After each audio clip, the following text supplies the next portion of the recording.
Bodily Harm by Margaret Atwood. Read by Bonnie Hurren. Part 1. "This is how I got here," says Rennie. "It was the day after Jake left. I walked back to the house around 5. I'd been over at the market and I was carrying the shopping basket as well as my purse. There wasn't as much to carry now that Jake wasn't there anymore, which was just as well, because the muscles in my left shoulder were aching. I hadn't been keeping up the exercises.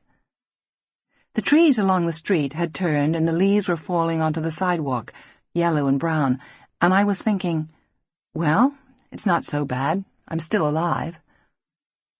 My next-door neighbor, an old Chinese man whose name I didn't know, was tidying up his front yard.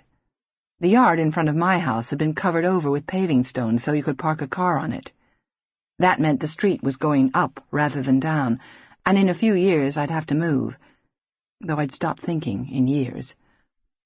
My neighbor had pulled up the dead plants and was raking the earth into a raised oblong. In the spring he'd plant things I didn't know the names for. I remember thinking it was time I learned the names, if I was going to live there. I did notice the cruiser, which they'd left beside a meter like any other car, no flashing lights, but it was a few doors away, so I didn't pay much attention to it. You see more police cars down there than you might farther north. The front door was open, which wasn't out of place on such a warm day. The downstairs neighbor, an old woman who isn't the landlady but behaves like one, has cats and likes to leave the outside door ajar so they can get in and out through the cat door. Cat hole, Jake calls it. Used to call it. My own door at the top of the stairs was open too. There were people inside, men. I could hear them talking, and then a laugh. I couldn't think who it could be. It wasn't Jake, but whoever it was didn't seem to care who knew they were there. The key was under the mat where I always leave it, but the edge of the door frame was splintered.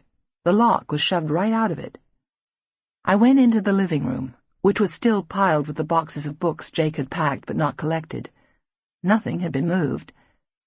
Through the kitchen doorway I could see feet and legs, shining feet, pressed legs. 2 policemen were sitting at the table. I had that quick rush of fear, late for school, caught on the boys' stairs, caught out. The only thing I could think of was that they were after the pot, but there were no drawers pulled open and the tea and coffee canisters were where they should be. Then I remembered that Jake had taken the whole stash with him. Why not? It was his. Anyway, surely they'd stop worrying about that. Everyone does it now, even the police. It's almost legal. The younger one stood up. The older one didn't. He stayed sitting down, smiling up at me, as if I'd come for a job interview. "You, Miss Wilford?" he asked. He didn't wait. "You're damn lucky." He had a massive head, with the hair clipped short like a punker's. His was left over, though, from some time in the 50s, no green highlights. "Why?" I said. "What's the matter?" "You've got good neighbors," the younger one said. He looked like a high school gym teacher or Baptist, about 22, earnest and severe. "The one downstairs, she was the one who phoned." "Was it a fire?" I said. There was no sign of it, no smell. The older one laughed. The other one didn't.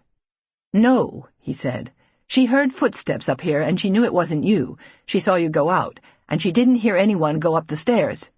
He jimmied open your kitchen window." I put the shopping basket on the table. Then I went and looked at the window, which was open about 2 feet. The white paint was scratched. "You could do it with a jackknife," he said. "You should get those safety locks. He heard us coming and went back out through the window." "Did he take anything?" I said. "You'll have to tell us that," said the older one. The younger one looked uneasy. "We don't think he was a burglar," he said. "He made himself a cup of Ovaltine. He was just waiting for you, I guess." There was a cup on the table, half full of something light brown. I felt sick. Someone I didn't know had been in my kitchen, opening my refrigerator and my cupboards, humming to himself maybe, as if he lived there, as if he was an intimate. "What for?" I said. The older one stood up. He took up a lot of space. Sample complete. Ready to continue?